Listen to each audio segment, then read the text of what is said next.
Welcome back to the Barron Report. Of course, we are covering really kind of a new phase of our special series, and our special series has converted from the coronavirus impact to more of a restaurant recovery approach.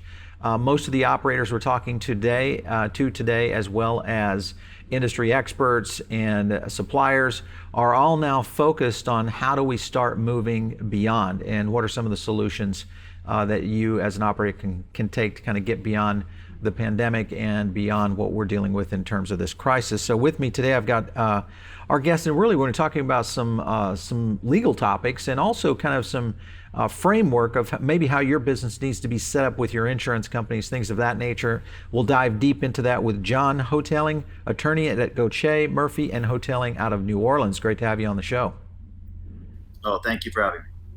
John, let's go into the chef alliance that you've kind of created or got moving to really address this business income loss issue that many mainstream restaurants are experiencing right now. Tell us a little bit about how this all got started.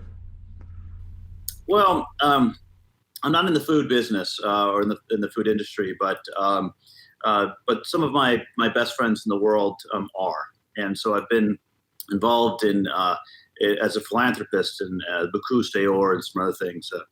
Some of my three best friends are Thomas Keller, Boulud, and Jerome Bocuse. And we got together doing charity work. Ironically, they would come to certain disaster areas that I was working with. I've been appointed in Hurricane Katrina, BP oil spill, Superstorm Sandy, in some of the different disasters. And ironically, the chefs would come in and they would do these culinary dinners. We used to call them the dinner of the decade, and it was big charity events. One of them, I remember, was the BP oil spill.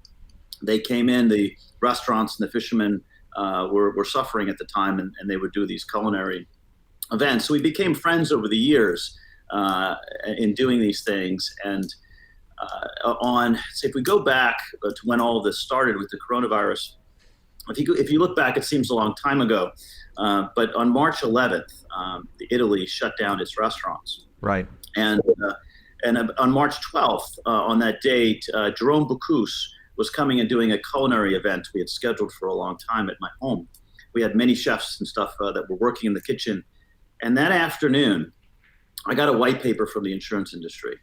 And I remember reading it that afternoon and looking at it, and it really sort of dropped my stomach a bit, because it suggested that the insurance industry was not going to pay for the civil shutdowns of restaurants when it became shut down in the U.S. So during that time, we sat with Jerome, I got on the phone with Thomas Keller, Boulud, and we said, look, this is going to be a huge problem for the insurance industry. This is coming. And so what we did is we put together a PR, a political and a civil action plan to be able to address what the insurance companies were doing, and some of the real misrepresentations that they were making about the policies and how they applied to the virus. Yeah, so let's dive into that, because you mentioned misrepresentations there from an insurance company standpoint, and kind of breaking it down for an operator that's out there. Maybe they have multi-unit chains. Obviously, the approach on business income loss is a big factor on your insurance policy. So explain to me a little bit of how insurance companies are looking at this and how they're explaining to operators that this isn't covered.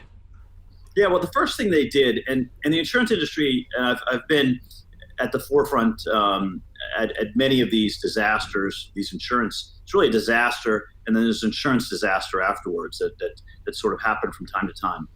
The playbook of the insurance companies is exactly the same, and they're doing the same thing with this. The first is a PR campaign that they push out.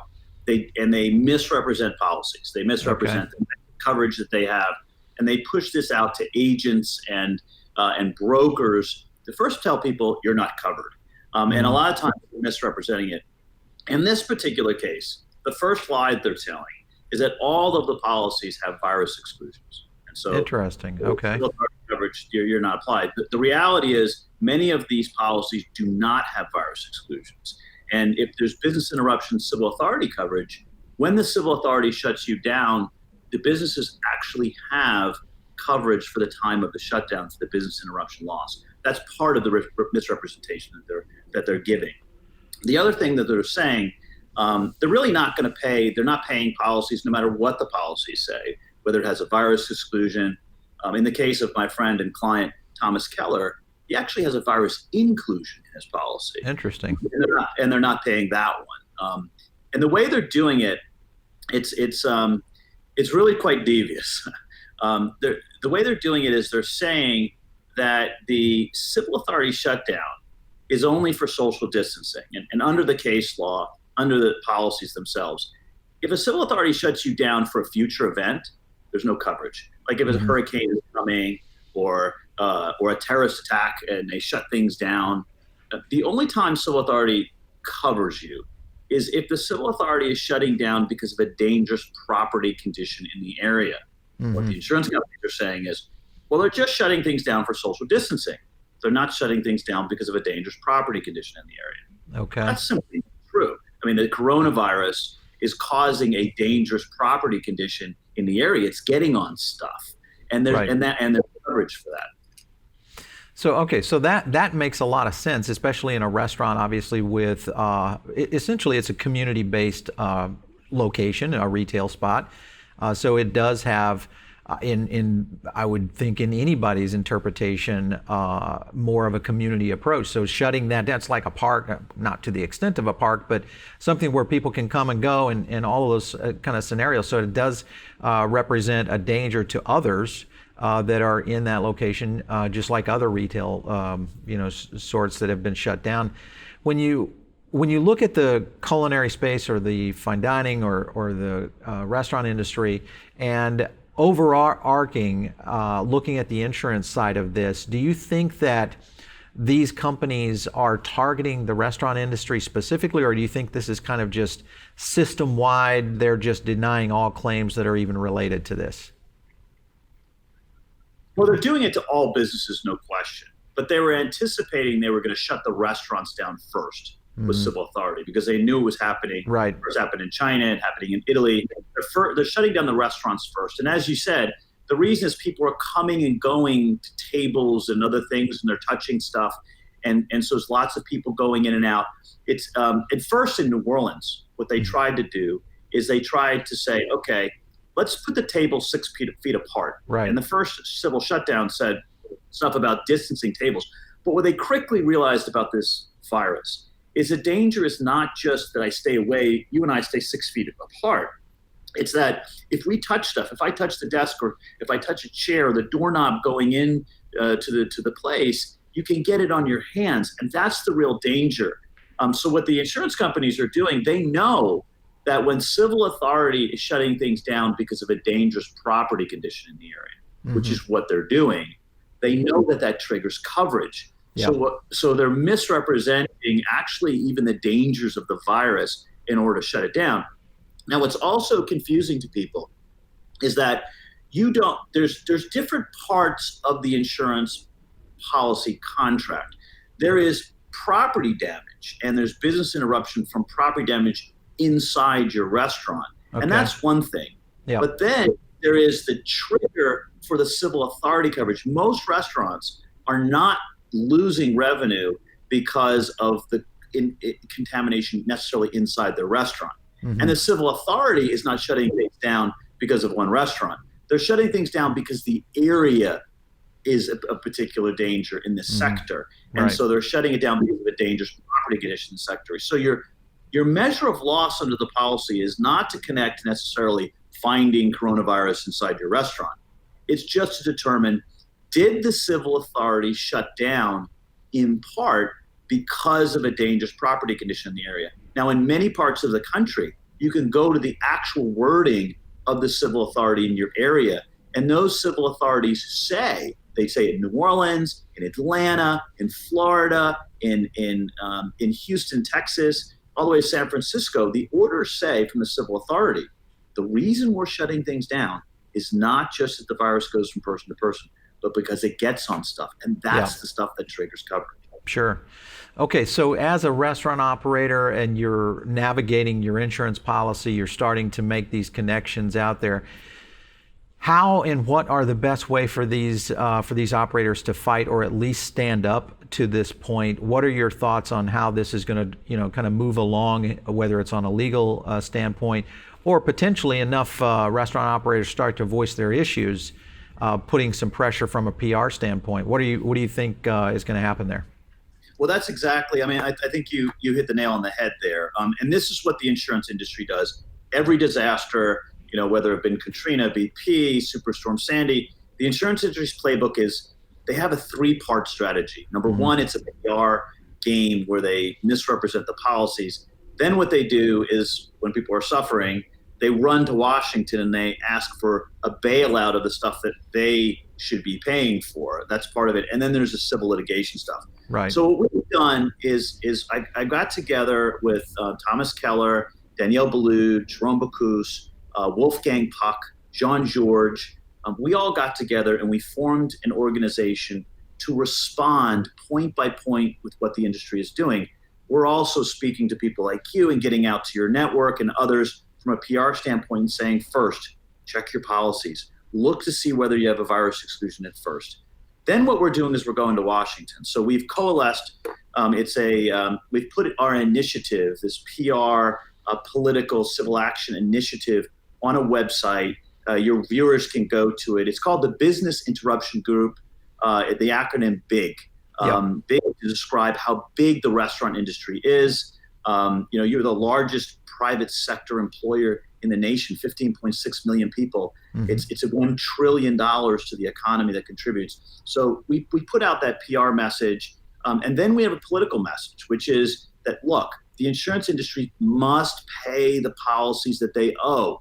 Now, they don't owe on all the policies. There may be some that have pandemic exclusions, but they at least have to pay on the ones that they owe and stop misrepresenting that. And then we're asking that, look, if the insurance industry if they need help, if they don't have enough money, which is what they're saying in Washington, well, then we have to look at it like we do with the airlines and say, this is an important sector of it. So your viewers can first go, if they agree with this message and stuff, they can go to the website.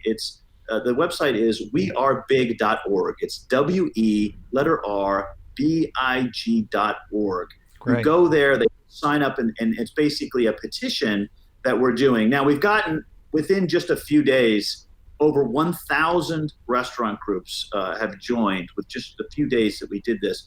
And we've gotten attention. I'll tell your viewers it's working. The restaurant industry is very powerful when it comes together, incredibly, with all the people that we have. And we got the attention just within 2 weeks of President Trump. So he called us. He called to the organization, and we described the initiative, what the insurance companies are doing. And the president was extremely supportive. He was looking at what the insurance industry is doing. Essentially, we've paid, figuratively, it's like the ship is sinking. Here, the restaurant industry. I mean, it's really in jeopardy. It's teetering, and the ship is sinking. We've paid for lifeboats, right, with their insurance. Many of these companies that have lots of employees, they've paid for this. They've paid for the lifeboats, and the industry is just not dropping the lifeboats. Right. And that's what we're pushing for, and we're really starting to be heard in Washington.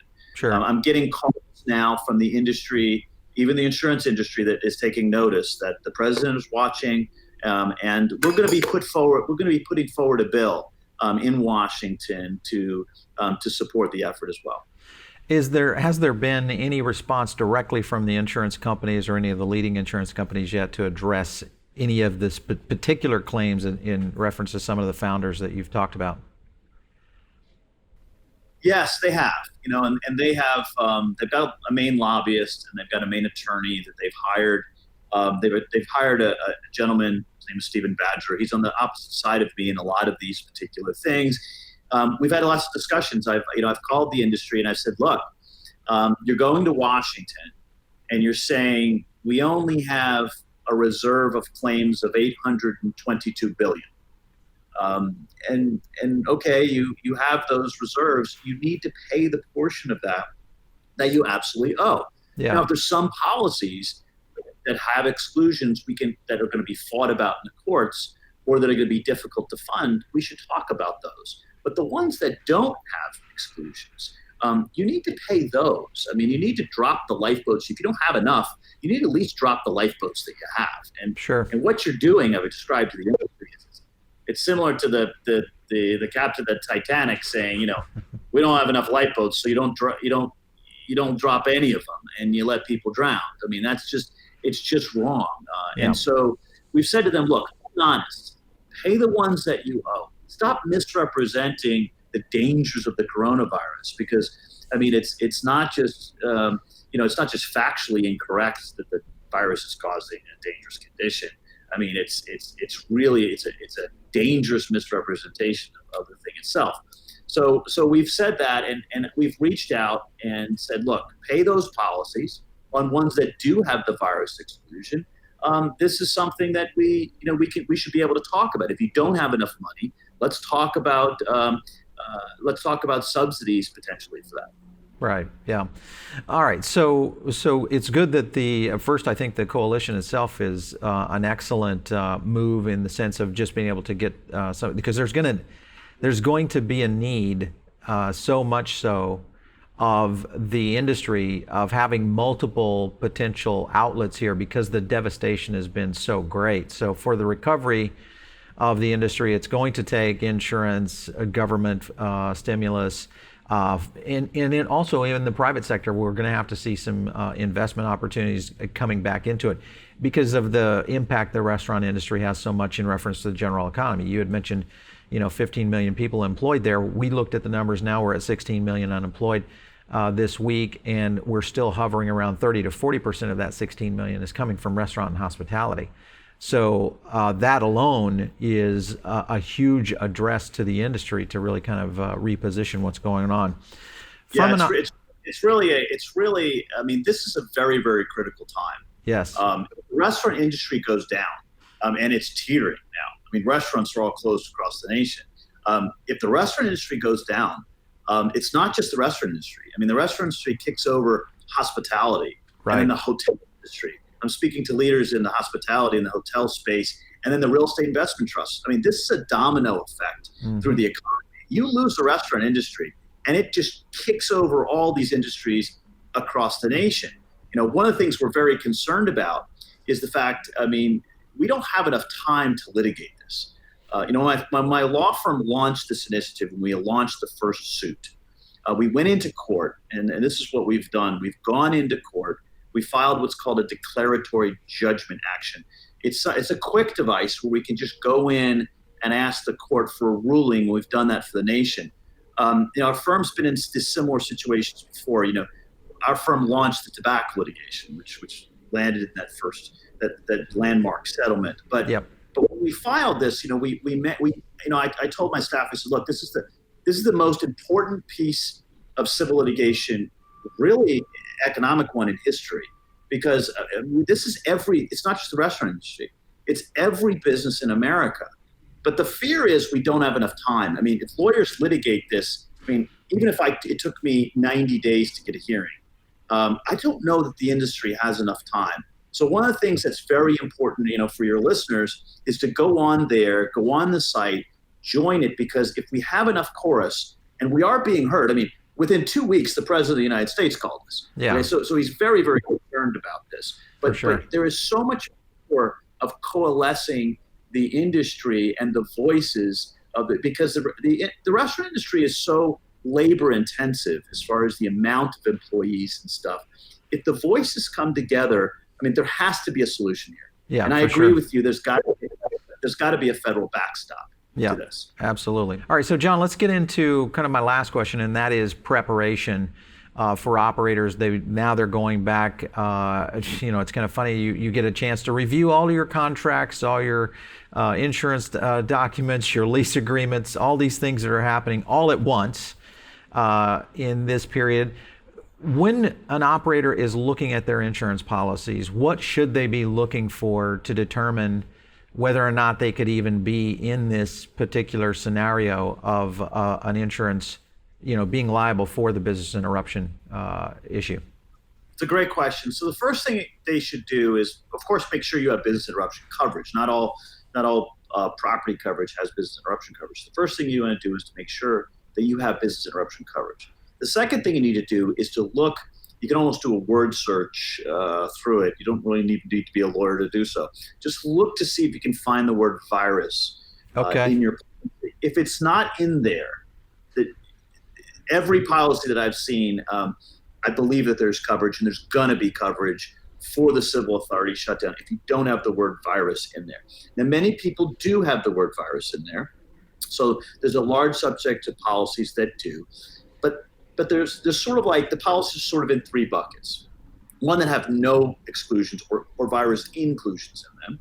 The second, where the policies are written very ambiguous. So they're not clearly excluding pandemics. Mm-hmm. Now, the insurance industry, in order for it to hold up an exclusion, they have to be very clear. It can't be ambiguous. So there's policies that are ambiguous, and then there's ones that clearly exclude viruses. Now, for those that have the policies that have virus exclusions in it, I will tell you that there's still hope. We are pushing, and part of the business interruption initiative, the big initiative that we're pushing forward with the restaurant industry. And by the way, we've been joined by, not only over 1,000 restaurants, but there's industry groups, the James Beard Foundation, CIA, have joined this initiative. So if you join that as well, what we're asking for is if the insurance industry, and we're going to submit a bill before the Senate and the House, where we're going to ask for an opt-in program for insurance companies. Mm-hmm. Number one, if they have no virus exclusion, they need to pay. And if they do that, they can opt into a program to waive the virus exclusions under your policy and receive subsidy from the government. So I do think that those policies, our hope is those with those policies are going to have recovery. Right. We have clients now that have this, and we're taking them because we do believe that, look, there has to be a solution here. There really does. The industry, the restaurant industry cannot fail. Yeah, for sure. It is definitely one of those industries that just can't be allowed to go down. The challenge, of course, that everyone is facing, whether it's from a legislation standpoint, an investment standpoint, an insurance situation, real estate, et cetera, is it's the quantity, because you're dealing with literally hundreds of thousands of entities here that essentially make up what is the fabric of a huge part, if not one of the most dominating parts of our economy and our entire productivity as a nation. So it is definitely one that we have to take a harder look at. John, it's been great having you on the show. I love what you guys are doing.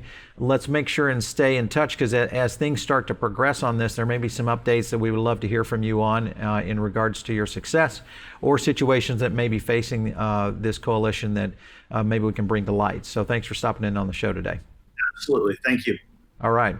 So for all of you listening in right over there on the podcast, make sure and subscribe. If you're on iTunes, give us a note, give us your feedback. That's how we get great information from our audience. Over on Spotify, thank you so much for the downloads and the streams, and it's a rising fast Barron Report over there. So great kudos to you and our audience, especially the audience here in the U.S., which we've seen a massive increase in audience there. Also, if you have an idea for the show in reference to a restaurant recovery topic, whether it's something that's helping operators, programs like this that are organizing operators together to kind of for the common good, send us a note to producer@foodabletv.com. That's how we get information from our viewership and our listeners. And it's the way that you get on the show here for being able to tell your story. So make sure and do that. And also for more great coverage right here from Foodable, just stay tuned right here on the Barron Report.